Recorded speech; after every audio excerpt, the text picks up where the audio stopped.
Okay, there's a lot of interesting points I want to touch on there, but I think the question that I want to ask you is that um, we're talking about yoga, we're talking about yogis, right? Um, for me, it makes sense that when I hear about the great people from history, if they were practitioners of a spiritual path, they would sit and meditate for hours and hours and days and years and even hundreds of years, right?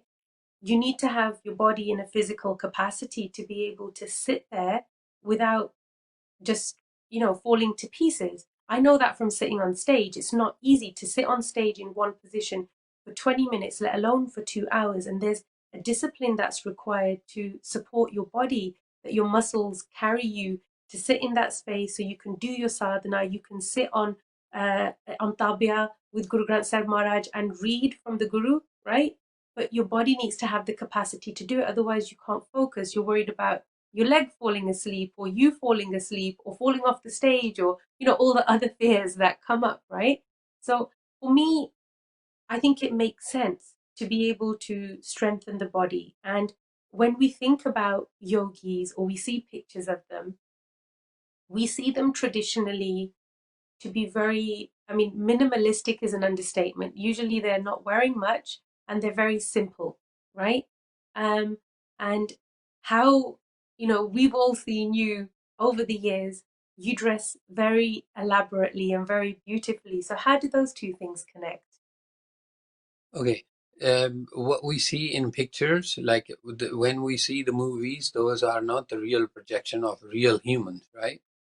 So what we see as a yogi or minimalist, I'm not talking about that you cover your body with the ash and have a human skull to eat from. Those are different traditions. Our traditions are tradition set by Guru Sahib. Kirtakarni is working very hard in life with the purpose, of course.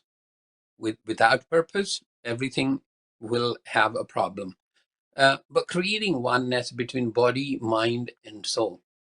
Um, Guru Sahib doesn't have a problem with, like, I usually say this to my students, this because that Guru Sahib went to meet Malak Pago.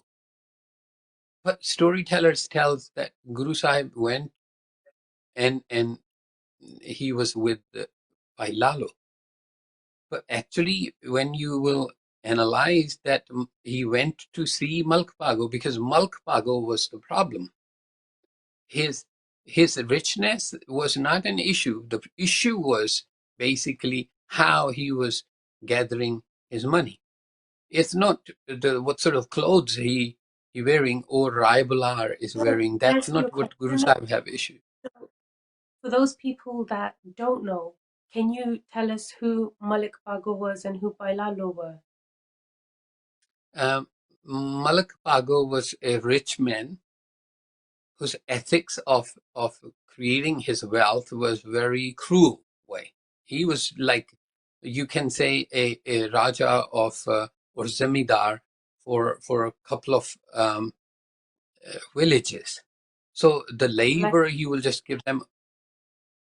like a very rich He was, person. yeah, very kind of a lord we have here, or Yeah. in this country. So the way he was using the labor in is the farms, just giving them like very little and kind of very cruel. He was abusive, not just financially, but physically too, and verbally as well. And on other hand, he wanted to be known as a kind and very religious person. So his double standards were challenged by Guru Sahib, and through conversation, not that Guru draw his sword. Guru had a conversation with this person who was always dressed up very, very nice. We also hear Sajjan Tug, who was again a very wealthy man, very well dressed, and he will welcome people into his free, I won't call it hotel, but where people if you were uh, a, a person on journey and night fell and you go knock on the door of surgeon, he had this set up for people to come in, and then he will give them warm water to bath and a clean bed, and he will offer a food, and in that food he will put poison, or he will put sleeping stuff in it, and then um, in the night he will kill them, or take everything they had. So um, the clothes, and then Guru goes to these yogis also who doesn't have any clothes, and Guru asks again the same thing. So, but the problem is, just now we are looking toward clothes. Like I just had a conversation um, just a few days ago about the clothes, and somebody called me from India, and he said, all of these Western people with you, I mean, these ladies have turbans on their heads, and are they baptized? I said, I mean, I don't know. I never asked them. They are baptized by church or not. I said, no, not the church baptized. I'm asking, have they had Amrit? I said, but why you want to know this? And because they have got turbans. So it made me think, just hear that there's a lot of people with the trimmed beard, you know. I was going through, I think you were with us in the car when we saw a person was smoking, but had a turban on his head, and it made you upset and angry. See, we stereotype things, right? We associate turban with only one thing, like America associated turban with Taliban's, um, although they should have done the study that there's many other people who are not Muslims also wear turbans, but no, they created that framework, and this is how we created that framework that yogis are supposed to be uh, really with the langot and one karmandal and ash on their body. It doesn't work like this. It never was. It is just that a film projection by the But world what inspires the depicted. way that you dress? I appreciate um, what Guru have provided. If Guru didn't provide me when in early days of my life here in the UK, there were days I had only 2-3 pounds in my pocket.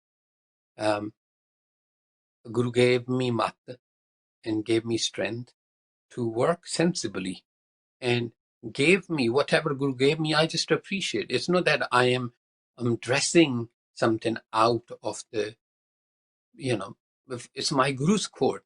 When I go to Sri Guru Sahib to say thank you for everything, thank you for the health and happiness, I I want to go like I better than I will go meet the royalty for me, because my everything. When I had nothing, just here, no health, nobody around me, no money, nothing, my Guru was with me. So I appreciate that, and when I go to Guru, I make sure that uh, I go in every sense that uh, appreciation. Actually, I want to share something with you. This was taught to me by one of my friend in Denmark. So I was in Copenhagen with a friend of mine, Jeet Singh. He's no more with us. Passed away a couple of years back.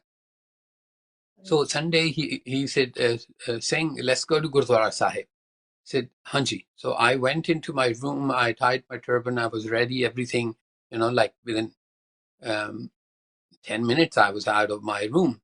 And this guy was actually literally in front of the mirror 3 hours. And I said, Singh, what's wrong with you? He said, my turban is not getting right today. I said, are you going to Gurdwara Sahib? He said, exactly. Because I'm going to Gurdwara Sahib, going to my Guru Sahib, and I don't want um, I don't want to have a casual approach. I'm a Sikh. The way he said it to me, it just struck to my heart. Simplicity is not in clothes.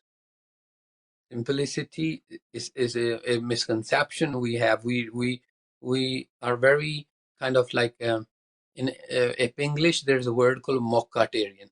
So whatever suits us, we translate that according to our suitability. So um, we think we should put display of poverty, but I think you're lying.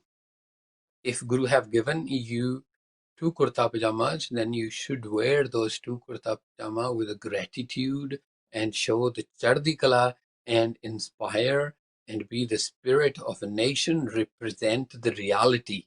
Because the very first thing after the Bij mantra, I mean the core, the first rule of a primary solution, Mool mantra, is Satnam, reality. So live in a reality.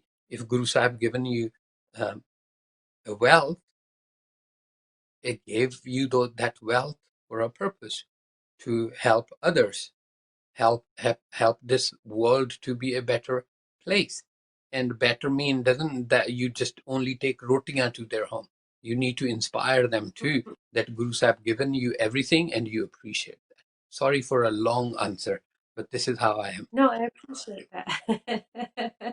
That was wonderful, and I think it was really inspiring and insightful as well. That it's it's a good thing to make an effort and to dress up for the King of Kings. We say "Tum ho sab rajan ke raja," and entering that court of a spiritual And master. also, It's only and fitting also that my we teacher go. taught me, Belko. Also, once my teacher said to me, um, there has to be two ways.